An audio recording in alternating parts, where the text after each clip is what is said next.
All right, we're live. Let me remove this banner.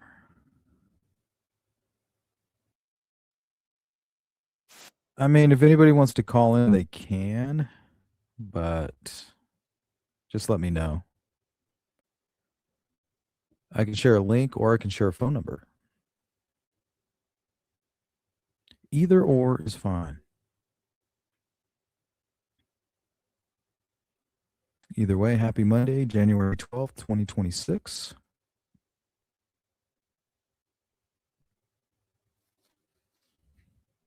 If you are receiving this, you made it. You're still alive.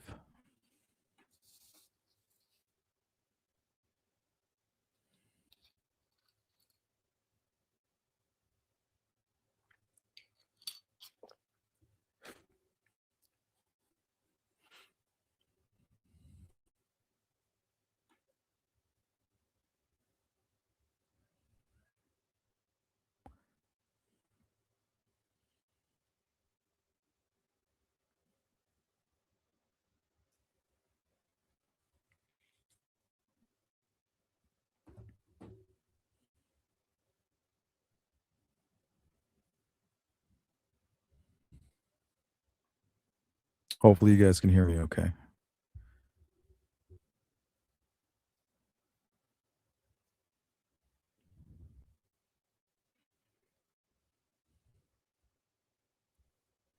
Did you guys see the activity on Tom Webster's channel by chance? Man, that's so perfect. Tom is like one of those guys you really don't see coming. You know what I mean? He's a stone cold killer. Stone cold killer.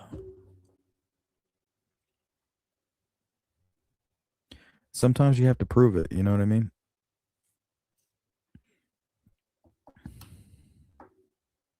What's up, Glam Van? Glam Van is in the building. So we're going to kind of let loose today. I was going to do a Intuition Live, but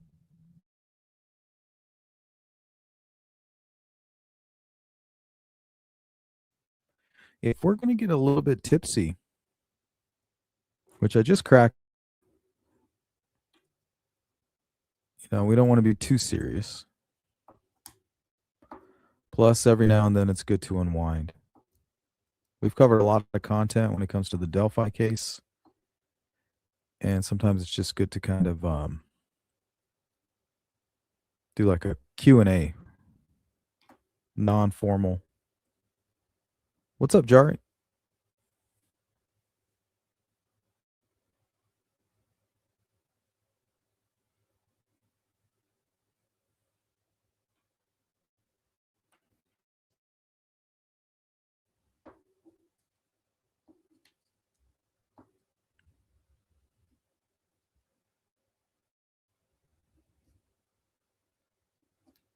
Plus, we really haven't done a check-in in a while.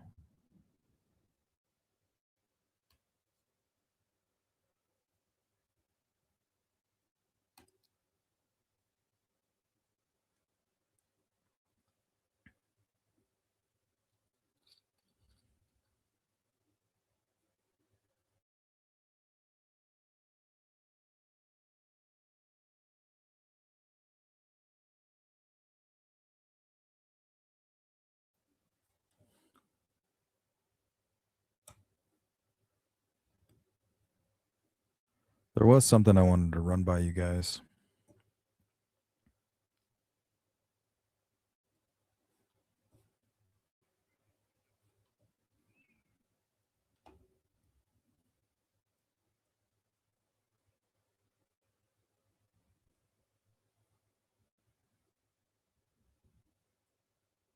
Jari, nothing.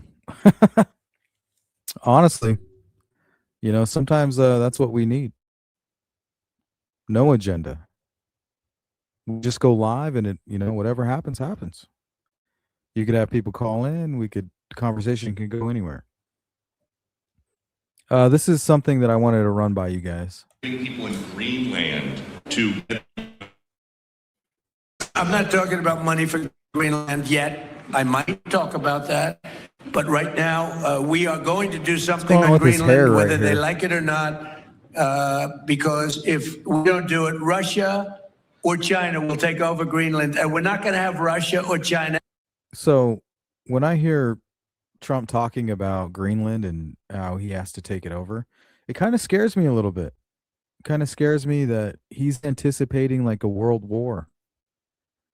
That whatever happened with the previous administration or whatever they had planned, it's too late now. You know what I mean? Like we're already set to go to war. And that's why he's doing what he's doing in Venezuela. That's what he's doing in Mexico. Remember, he was giving Canada a really hard time, talking about making them a state. And now he's doing the same thing with Greenland. It kind of makes me think that he's prepping for a world war. He's basically telling Greenland, like, hey, we're getting ready for this war that's coming probably this year, right? It's probably coming this year.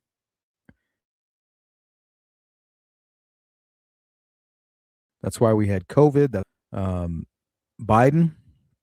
And now Trump's like, hey, well, it's too late. So it's almost like I can see him moving the pieces on a chessboard, right? He's moving one of his pieces over there in Venezuela. Why? We have the Panama Canal there.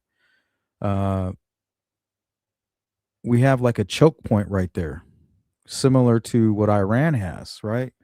Whenever they're in a conflict, they kind of create a blockade with their choke point. No ships in, no ships out. Same thing. Trump's doing the same thing over there near Venezuela, which does include Cuba and Puerto Rico. We already pretty much occupy Cuba, or not, excuse me, Puerto Rico.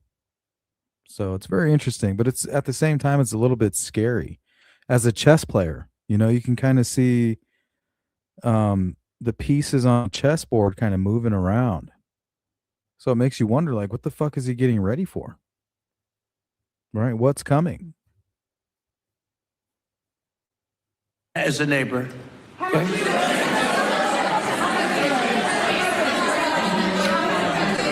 I would like to make a deal, you know, the easy way, but if we don't do it the easy way, we're going to do it the hard way.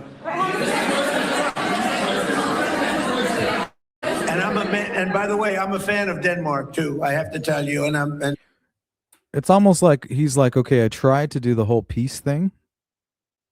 I tried to do peace, you know, I tried to broker a deal between Ukraine and Russia. I couldn't do it. It was too late. The damage is done. Damage is done. So he's like, okay, if I can't make peace, I'm going to go ahead and I'm going to get ready for war. So, you know, they've been very nice to me. I'm a big fan, but you know, the fact that they had a boat land there 500 years ago doesn't mean that they own the. I'm sure we had lots of boats go there also, but we need that because if you take a look outside of Greenland right now, there are. So I just kind of wanted to throw that out there. It's kind of strange. He's like, yeah, we're taking Greenland. I mean, there's only one anybody would do that is because we're getting ready to enter into a major war. It's not as big as it looks on the map. So basically, it's a defensive island, similar to Hawaii. There's something else I wanted to show you guys.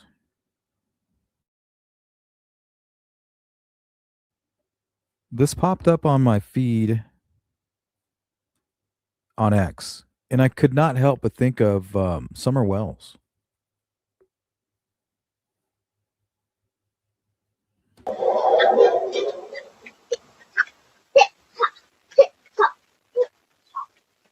She's saying TikTok. TikTok. Did you guys see the van there?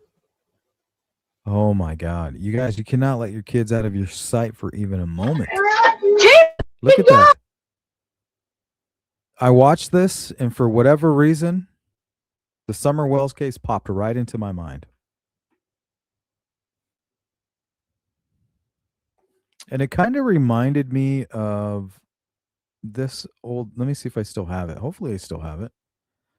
Summer Wells' father shows dog. Yeah, here it is. Okay, let's watch this. Details in the Summer Wells investigation. He hasn't done it yet until now.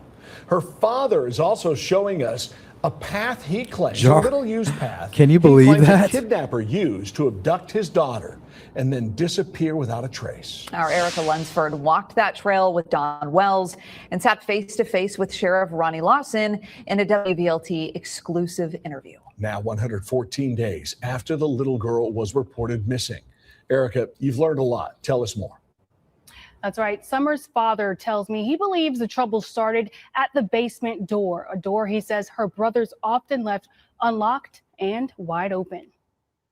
And we'd get on them a lot, and so you can't do that, but it just, you know, we'd always find it open a lot of times and stuff. And so we tried to control that, but to know, you know, they couldn't control it 100% of the time. Dawn Wells tells me Summer was last seen going to the basement to play with her toys. Her 3 older brothers upstairs, her mother and grandmother in the yard facing away from the basement door, and Dawn Wells at work.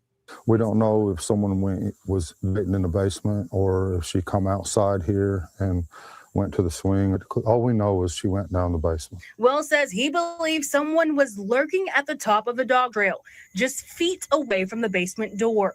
He says the predator somehow managed to snatch Summer. I don't agree with that. The dogs tracked Summer all the way down to the road, down a real short trail that she's probably gone down a million times. Then raced down the steep hill as she struggled. I guess you guys want to walk down through here? The trail was not an easy walk. To get down the rugged hill, Wells and I had to hold on to trees. I struggled not to trip or even fall on tree root. Yeah, but for a little kid, they're going to fly down that. Like they know the way to get down there. And you can slide a little bit. So the dogs kind of came down this trail here? Yeah. It's pretty steep. Yeah. And I didn't know the dogs even had a trail down through here until the police dogs followed it all the way to the road. Will says he overheard authorities say search dogs followed Summer's scent down the trail to the road before losing it. He painted. All right, that's all that matters, right? All the speculation and all the bullshit, none of that matters. The fact of the matter is that the police dogs followed her scent all the way to the road. So when I watched this video, I could not help but think about that. So imagine Summer down by that road and somebody like this drives up.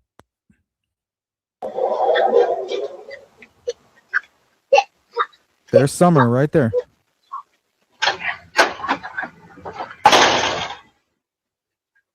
But she doesn't have any parents to come help her. Look, imagine what would have happened to that little girl. Keep going. Jesus. Chills. That gives me chills. I think if either of them had anything to do with it, it was Candy's. But I'm starting to think they had nothing to do with it. Well, the thing about their parents is that they're targets, right? The more you learn about them, the more statistically it's a likelihood that they had something to do with it.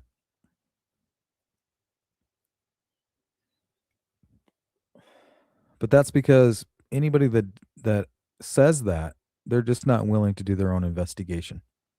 They're not willing to dig beneath the surface. They're just going to kind of grab and pick at what they see because they're not willing to do the work. It's very typical. But yeah, it was very strange. I was kind of scrolling through X. This video came on, and instantly the video of Summerwell's father kind of talking about the dogs and walking down that trail. It was weird. It was like a vision of a van or a predator very similar to this snatching her.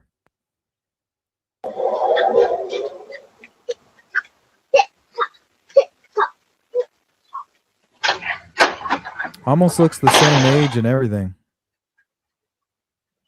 Look at this motherfucker. Backed up. Like, ooh, a little kid alone. Hey, little kid. Keep it going. And look, your typical fucking rape van.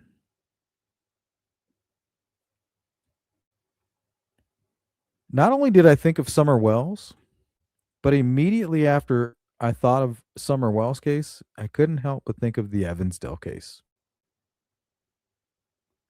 This damn van. Here, check this out.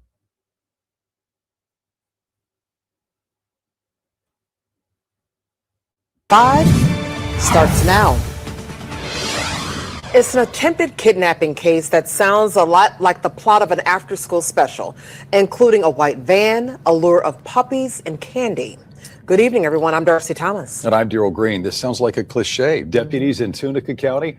I don't know about you, but forget kidnapping children. Like, if you offered puppies and candy to my wife, like, she's a goner. Like, I make fun of her all the time. And she's like, yep, you're right. Especially the puppies. Are taking this case very seriously tonight, releasing this blurry picture of that white van. That attempted kidnapping happened on the outskirts of Tunica County near Dundee. Fox 13's Dominique Dillon is live there right now. Dominique, police are looking to neighbors now to help and find these guys. Yeah, they're trying to find two men that were inside that white van. And to make this investigation. Okay, I think it's important for you guys to pay attention to that too. What did she say? She said two men. Two. Right? A lot of people try to downplay that. Oh, typically these types of crimes aren't conducted. That's bullshit. Because all these predators are trading online. We're talking about millions and millions of images and disgusting videos. They're trading them. They would, if they felt confident, if there was a way for them to feel safe with each other, they're going to do it. They're going to group up together. If for whatever reason the planets aligned to where they were like, oh, you're a serial killer too? Well, so am I. We're like part of this club. Now I can talk. It feels good to be able to talk to you. It feels good to be able to have somebody else to go and do these crimes with. Think about it. In what scenario are you with another guy in a rape van and you're both trying to commit a kidnapping, which ultimately will always result in murder?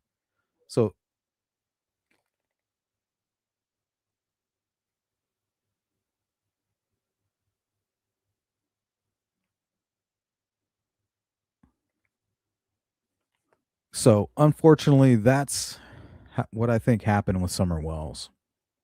I think that some very bad men kidnapped her right there where the dogs lost her scent and did some very horrible things to her and disposed of her body, just like a lot of young kids in the US, unfortunately. More difficult. We're told the two men were wearing masks, so they don't have the best description of these men, but they're still releasing as much information. Remember the ski mask incident?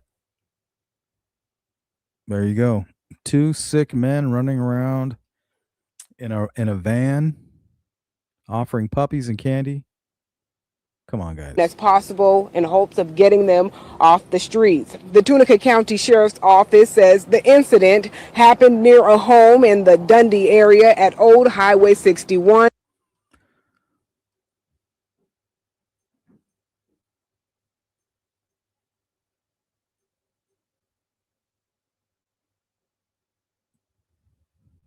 Not sure what type of van this is. It doesn't look like the same kind of van in the other video.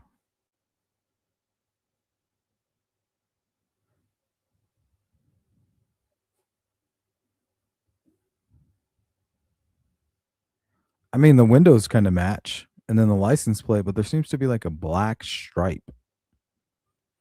But that would be very easy to paint over, right? Right? You have this failed incident with this young girl, so you spray paint over it. And then you have this incident.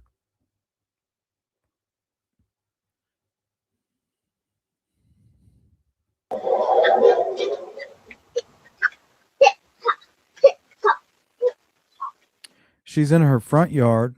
Her dad is barbecuing right here. I'm not quite sure what he has on there. It looks like it's fucking burning, whatever it is. Not sure. Maybe he's making jerky. He could be making jerky. Actually, it looks like he's smoking jerky, actually. If you really look at it, he might be just making jerky. But the young kid is in front of her own yard, just running around the car. And mom is like right here, like within arm's reach. And watch what happens. Parents, you cannot, I hate to say this, but this is not the 80s. This is not the 90s. You cannot let your kids just ride around on their bikes anymore. People will pull up on a van, jump out, and grab them. They will literally snatch them in the middle of the day. You cannot let your children ride around on their bikes anymore, especially when they're at this age. Look at this. Look how quick that is. He drove past. Look at this right here.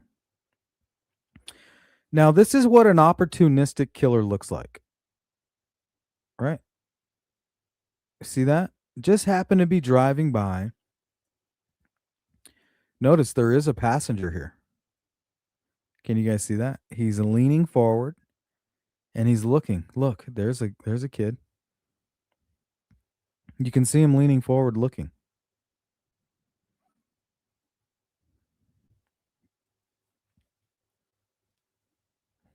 This is how you win the true crime lottery. By crossing paths with sadistic killers. You don't know when it's going to happen. You don't know when you're going to become vulnerable. At what point? Think about it. If she would have left her guard down, let's say she was distracted and she was drinking, right? Hubby's in there. He's getting fucked up. We're making jerky. What if she was sipping on the wine and she's, her instincts didn't kick in? That child's gone.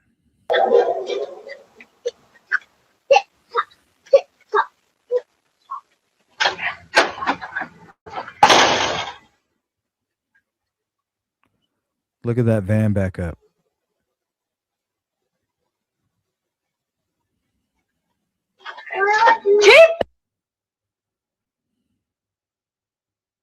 It's fucking terrifying.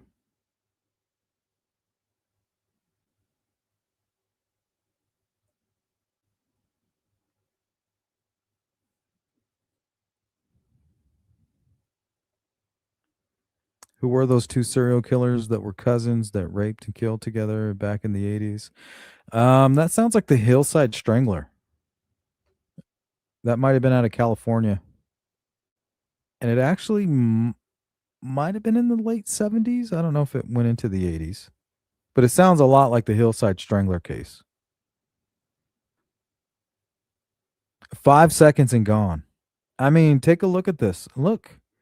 And it's just opportunity. It's not like anybody was stalking the poor child. It just happened to be some sick men who were doing what Dennis Rader referred to as trolling, right? Just driving around looking for a target. And your little kid just happens to be running around your car. And the moment the kidnapper drives by, she's on the outside of the vehicle near the street.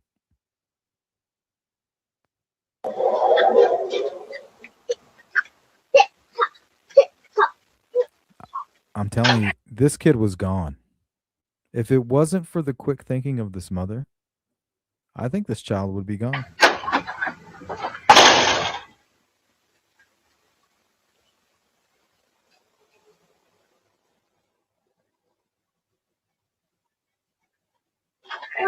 Keep going. She says, keep fucking going. Oh. The fuck's deal? Saw Raylan behind the car, and then put it in reverse. What?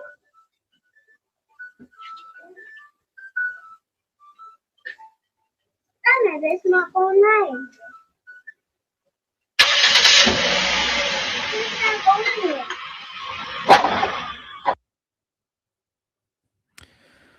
some bullshit.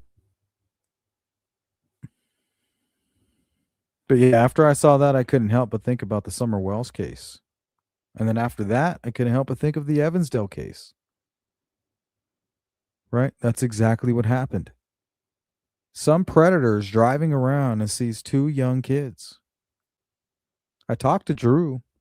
He says grandma was not supposed to let those young kids drive around. And I know she's beating herself up over it. And I know there's a lot of resentment when it comes to things like that, right? Hindsight. This is a terrible situation. This is you have to think about kind of like an asteroid hitting the earth. Right? It's a world ender. When these predators strike these families, that's what's happening. It's a world ender. Right? You guys ever seen the movie Greenland? That's what it is. You're stuck in the bunker. Relationships are gone. Your trust in humanity is gone. Your relationship with God, man, that's what really scares me. That's why I could never, ever be in his shoes. I could never be at odds with God. And that's the first thing that would happen in a tragedy. I would feel like I was at war with my own creator. Like, how could you pick me out of everybody? After how loyal I've been, all the work that I've done, you do this to me? Can't help but think of the story of Job. But it doesn't matter at that point. When you care so much about your child and they're taken away at the hands of a predator, fuck Job and fuck everything, right? It doesn't matter anymore. We are at war. And I don't think I could ever face that. What's up, Boston? Good to see you. We're just casual, no rhyme or reason. If you have a question, let me know. If there's anything you want to talk about, let me know.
Everybody is a pedo to me until I think they're not.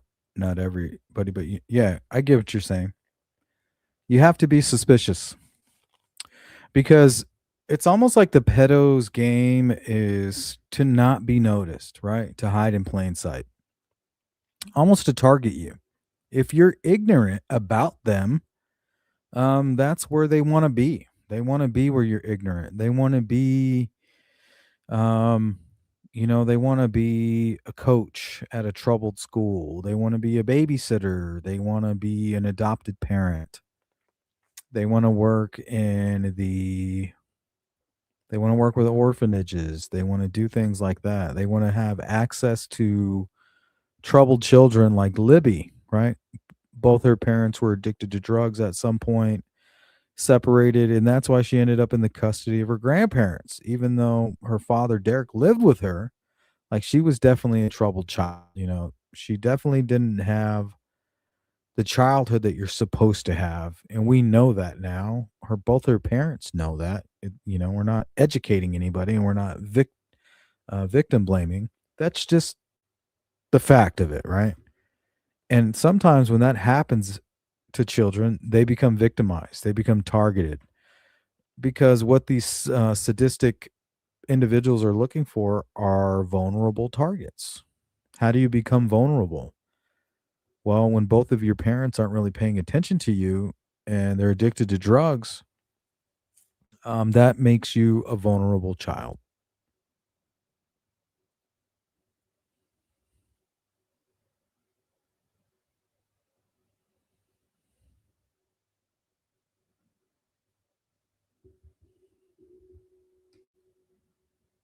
Miss Doglover, what up? Says, hey, Sleuth Crew, hi to anybody else going through a hard time. I send my strength report. The last few months have been so hard. I lost my job after 15 years while unwell, but I keep going. That's all you can do.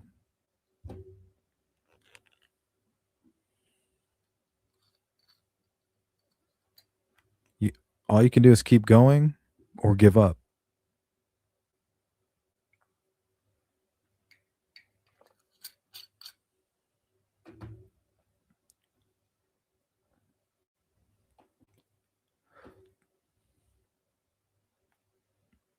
So, did you guys see Tom Webster debated Richard Allen's defense team minus Rosie? Man, he really looks like he put a whooping on those two. if you if you look at the little videos that he put out, at one point he kind of hits him with this question, and both of them, I mean, it's really silly. At the same time, they both start kind of scrambling through their notes, like, like, shouldn't you know this? Like, why do we, right? And they do mention the online sleuths. Why do we, as the online sleuth, know more than this defense team? Well, I think that they conceded to that at the beginning. And that's why they started communicating with YouTubers. They just ended up picking the wrong ones, right? Crime Night, R&M, all these biased people. There's nothing factual about what they bring. And what's interesting about what I see what Tom was doing, he was exposing the whole case against Richard Allen. And the prosecution couldn't really do that. They had to stick to a game plan. Their game plan was, we know that more people are involved, but if we want to go ahead and salvage what we can with Rick Allen, we can't talk about other people being involved. We can't even hint at it. We have to stick to everything that paints Rick as an opportunistic lone wolf, even though they knew that that wasn't the truth. It's either that or they fail, right? They're trying to give the family something other than a cold case, right? If Ron Logan was involved, he's dead now. If Tony Klein was involved, well, he lost his foot and he's more pathetic than ever. And Rick's doing 130 years. To them, they sit back and they think like, well, it may not be the conclusion that we hoped for, but it is some form of justice. But to me, I just don't agree with that.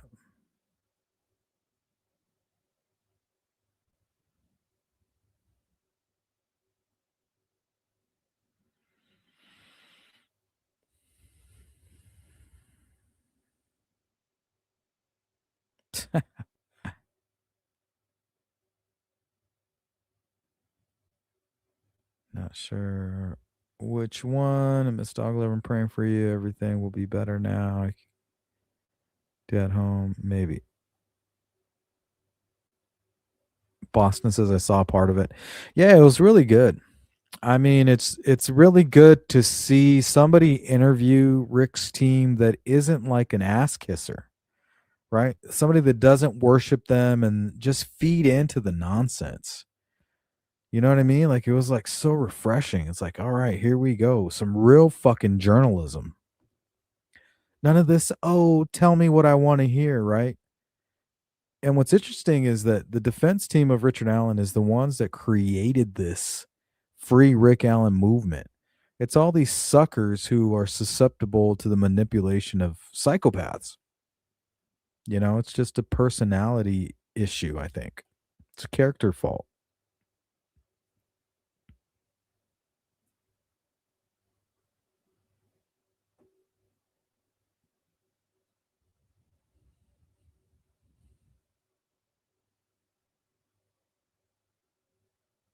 Yeah, that's absolutely true. Yeah, but Jar, you have to remember, right? He was put in solitary confinement and they manipulated him. He's a beaten dog. He's a beaten puppy. He would admit to anything if he thought it was going to fucking better his situation.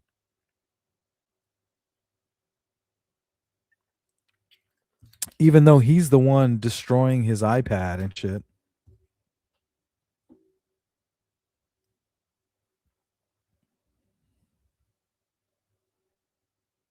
It's wild.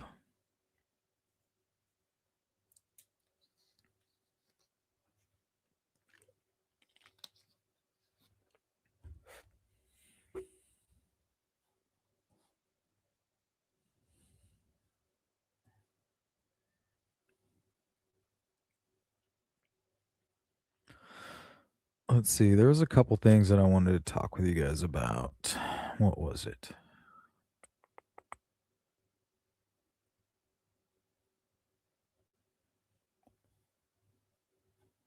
Sleuth, were the girls there at the afternoon hour or not?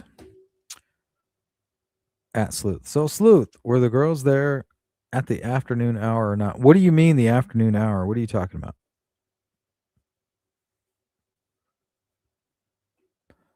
Up, CJK brings back the old KU. Would you look at that? Representing. Did you see they arrested the ex of the Tepe's wife? Yeah. Isn't it interesting how right we were? Any of you who took part in that live stream realize how good we are at what we do. We did the victimology on a case, and what ended up happening? We found out the truth. We found out what happened to the Tepes before it was ever announced. And I told you guys during that live stream that I spoke with his dad. So the man who was just arrested, 2 days before he was arrested, I had already spoken with his father and talking to him about how he would be arrested and how he told me to keep things off the record. I told him it's important to get in front of these types of things, and he says, I'm not interested. Appreciated the contact. We spoke about a few other things. I promised to keep it off the record. Went live later that day, and I talked about that and everything that we did, the victimology. Our own investigation solved a high-profile homicide before law enforcement did. But the truth of the matter is that they already knew that. You know, they're already tracking him. They knew what we knew.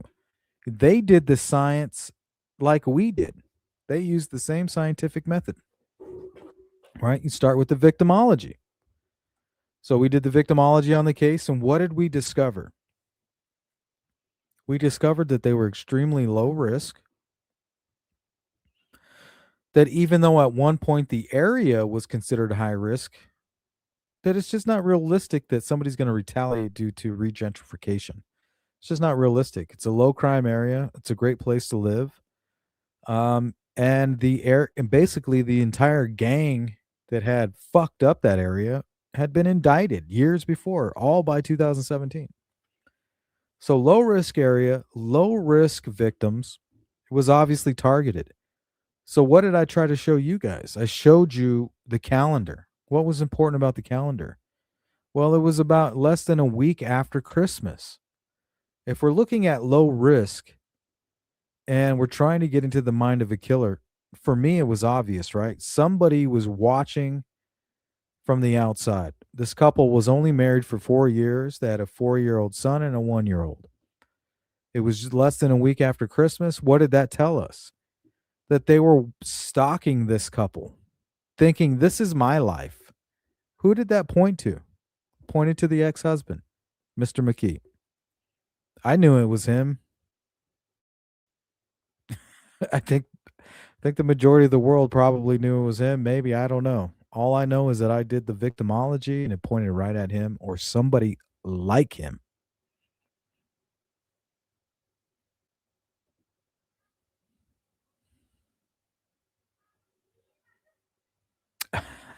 KU. Boston says Tom is questioning. Ask him questions covering if the girls were not there on the ground. Where could they have been, and who could have unplugged the headphones to Libby's phone? Yeah, it's fucking stupid. Nobody is committing an opportunistic murder. And then instead of destroying the phone, they're like, you know what? I'm going to do something brilliant. I'm going to plug in the headphones. And not only that, I'm going to come back and I'm going to get my headphones at about 10 o'clock. It's fucking stupid. Right? And at the same time, the defense was trying to paint that ignorant picture. They were trying to say that there was nothing on the phone. There was no debris, no mud, no water. But the truth of the matter is, the same way that we were being manipulated by the prosecution, the defense was just doing the same stupid lawyer tricks, trying to manipulate people. It's disgusting. There's no such thing as justice. I want you guys to know that. Blind Squirrel, what up? Longtime supporter. Good to see you, Blind. How are you? Happy 2026. Man. We've been at it a long time. And that's what I'm trying to get across to people is I'm not stopping anytime soon. You know what I mean? I'm not like these other creators. I am not going anywhere.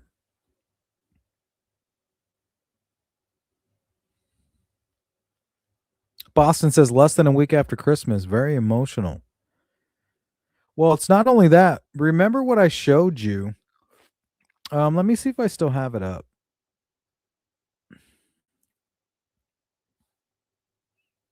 Remember, I showed you his Facebook.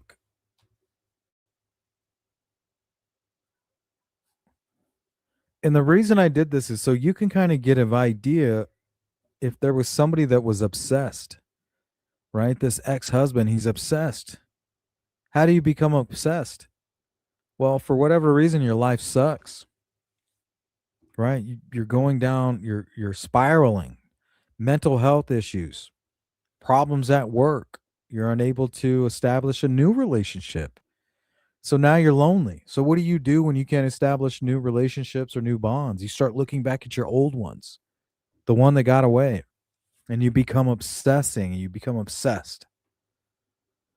And I could not help but think that when I looked at Spencer's Facebook. Check this out. Look at how beautiful this couple is. If you were just married to this girl like 6 years ago, and these are supposed to be your children, and remember her ex, I believe, was a doctor too. Remember the killer. What did I tell you guys about that motherfucker's boots? I said, pay attention to his boots. In the security footage, what did I tell you? He has nice boots. We're looking at a white man or a square minority. But look at the boots. Something very specific about those boots. It tells me that he has money. Come to find out, he was a fucking licensed surgeon, right? The boots. He's not just some thug walking around. Could he be just passing through from a bar and committed a murder? Yeah. But that's not what we were looking at. We did the victimology. We looked at the evidence. This dude had nice boots on and he was obsessed with this girl. Why? The stay-at-home wife. Just married 4 years ago. Look at she didn't have a Facebook anymore. Her Facebook's gone. The only access to her is through Spencer's Facebook. And what do you see when you access this? Looks like a fucking fairy tale. Look at how beautiful these kids are. Thank God they weren't harmed. I guarantee that the Tepes would have preferred it that way, that they remained unharmed. And in a lot of these types of situations, the kids get killed too without remorse. Because it definitely takes a sadistic psycho to do what they did to Spencer and Monique. They could have easily killed those kids. But what was interesting, the reason that he didn't kill them, and this is what occurred to me, is because in his mind, those are his kids. Right? Those are my kids. That should have been my life. Less than a week after Christmas, to me, it was obvious. And before the arrest, I'm just glad that we had that live stream to prove how good we are at what we do. We are web sleuths, we're online sleuths, we're amateur investigators, and we're fucking good at what we do. I don't care what anybody says. Because we follow the scientific method, right? The victimology told us everything we needed to know about what happened to these two. High risk, low risk. It literally, once you go through the victimology, it literally points at a suspect. I mean, you can't help it. You go through all the information and it literally creates an arrow in your head at somebody. And that somebody is the person that was eventually arrested. So I thought it was good for us to conduct the victimology because I anticipated the arrest. Not only did I anticipate the arrest, I talked to the person's father.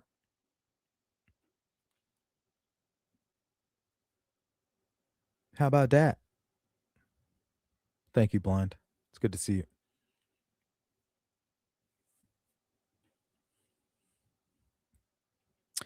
Well, the Tepe case just kind of shows that we're not really messing around, Jari. You know what I mean? We don't have a whole lot of attention on this channel because we go against the grain. We're not here begging for subscribers. We're going to do what we do regardless. If we become a big channel, great. It's going to be for all the right reasons, not for the wrong. And if we don't, well, it was a good run and we did it our way. But the fact of the matter is the proof is in the pudding. We conducted the victimology the way that you're supposed to, right? Try to figure out everything you can about these victims and determine whether or not they're high risk or low risk. Who they targeted? Why did this happen to them specifically, right?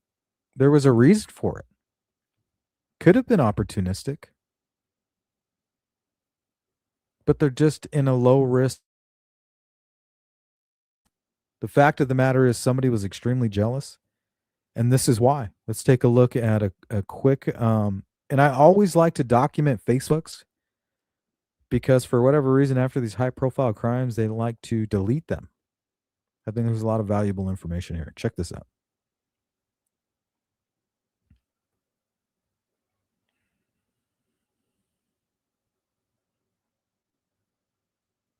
Okay, so think about it. You were just married to this woman in 2016. You were supposed to have kids with her. What went wrong? And she just turned her back on you, replaced you with this fucking good-looking guy over here, had these two beautiful children. This is the type of thing that would destroy somebody that was already obsessed. This is like acid.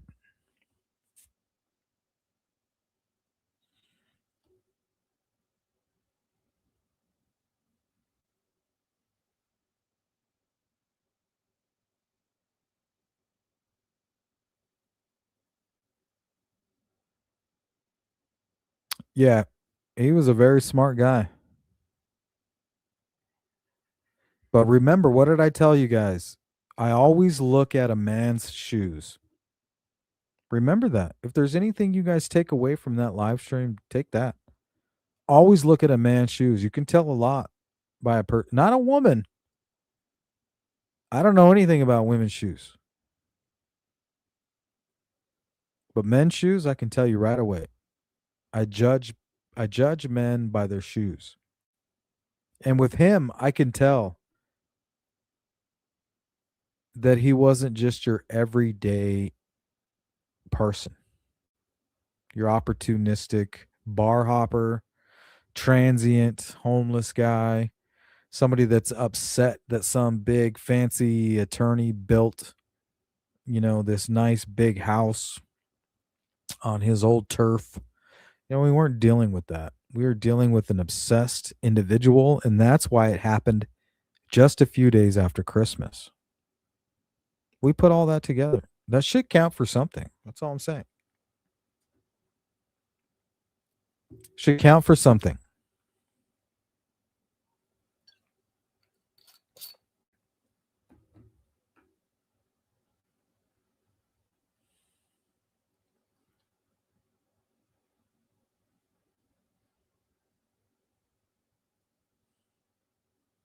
So if you're some miserable prick and you come home and for whatever reason you can't just get back out into the dating world, this is what you're seeing.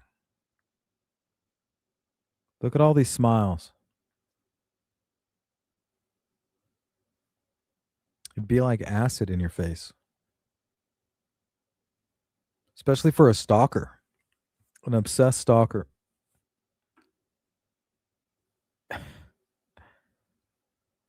I mean, just for a second, try to put yourself in his shoes, right? You just broke up with her in 2016. Your life has been a mess ever since. It's Christmas. You're having mental health issues. You're too much of a coward to take your own life. And this is the thing. This is what you see on Facebook. You see this beautiful woman that was once your wife, now part of this amazing family. That's what I saw. I saw the obsession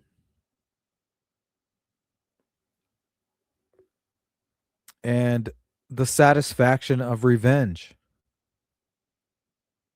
The sadistic psycho, for whatever reason, remember, it's dumb to kill. It makes no sense.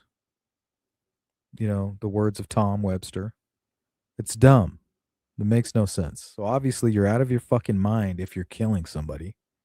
That's what they're thinking. That's the way their mind works. It's obsessed. It's paranoid. It's angry.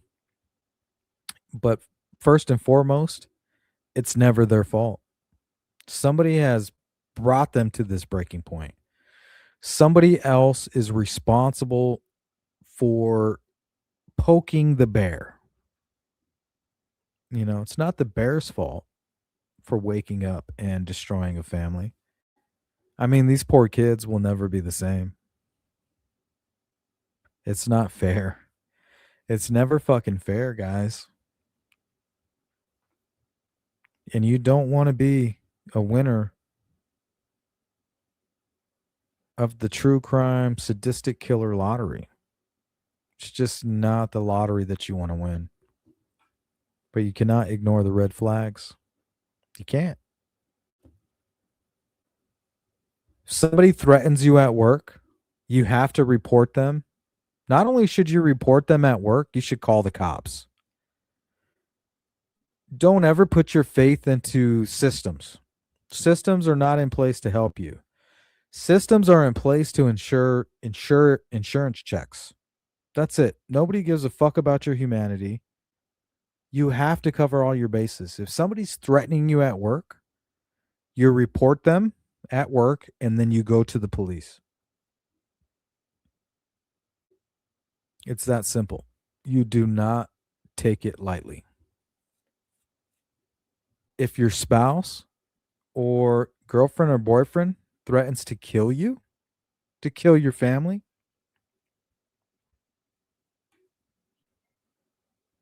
you get a gun first. You get a gun first, and then you get a restraining order, right? Think about it. Why do we call police? Do we call police because they're just so good at what they do? They're going to come and they're going to investigate and they're going to figure it all out. No, we call them because they have a bunch of fucking guns, right? And we want them to come and shoot the motherfucker that's scaring us. Well, guess what? You can shoot the motherfucker that's scaring you. That's what the Second Amendment allows you. If somebody is threatening your life, you pull out a gun and you blast them. Women, I'm talking to you. Gun rights are women's rights. The great equalizer.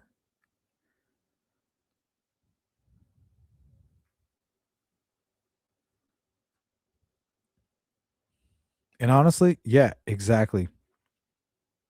The only time I'm ever going to risk anything like that is if I think my family is in danger. And I will risk it. If I make a miscalculation, I do not care. If I feel like you are a threat to my family, fuck me. I don't care. We can scrap it out, fucking whatever you want to do. But if you're threatening my family, I'm asking questions later.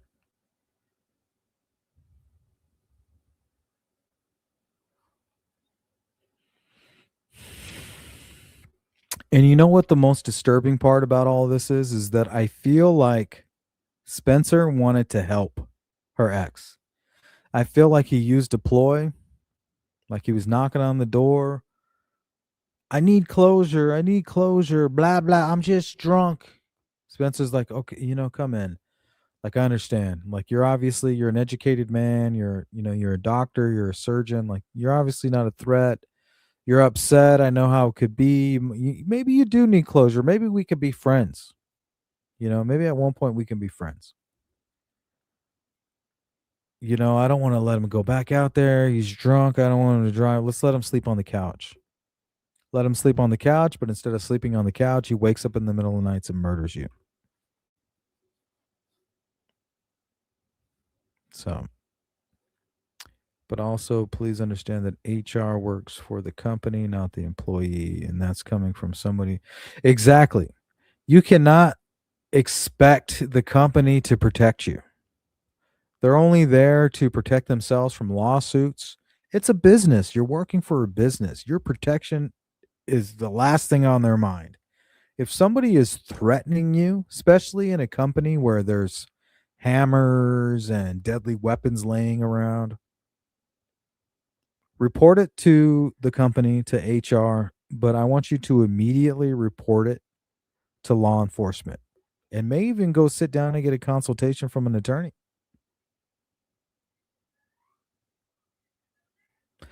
Sleuth, that ending of the relationship worried her friends. If I heard it correctly, work self-integrate fatigue in a university, add in stress, that job stress, run two practices in two different states.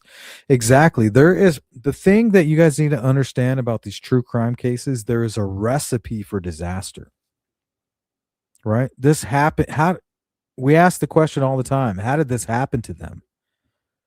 Think about it. Nobody is expecting disaster to strike the way it does in a lot of these true crime stories. There is a recipe for this disaster. You have to keep your eyes open and ready for that. Definitely paying attention to the red flags, especially the mental health red flags, the threats. Trust your gut, right? Your intuition. Don't ever ignore your intuition. It will save your life one day. I promise you. It has mine multiple times.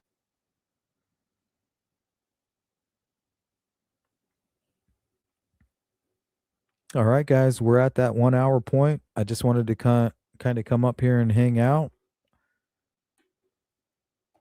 But if you need me, make sure you email me. And Wednesday we'll be right back with Sleuth Intuition Live. Tonight was just not the night. So hopefully I hear from you. And don't forget, go buy some merch. Everything's been shipped out as far as everybody that made a purchase, so you should be getting that pretty soon. We may do on the t-shirts a buy one get one. So if you guys email me and that's something you're interested, I'll honor it. But right now, go out there and support that. It's kind of a fundraiser for a new computer that I need to get. The computer that I'm hoping to get is going to be better for editing and processing speed. Right now, I have a CD drive. I need to go digital. So uh, something that has to happen for us to progress. And I'd rather do it this way, like a fundraiser. So if you want to support the operation, consider becoming a member, donate. But if you want something in return, just get some merch. It's quality merch, I promise. I'm really excited about it. And if we get rid of all of this merch now, we'll do new designs on the next merch. And also, I was thinking about doing a contest, like having some of you guys offer up a design for some merch, and then we'll vote on the design. And then whoever wins, not only will get a free hoodie, but we'll put that on the next on the next pile of merch. So you guys take care. I'll see you again soon on the next one. So be there or be square. Peace.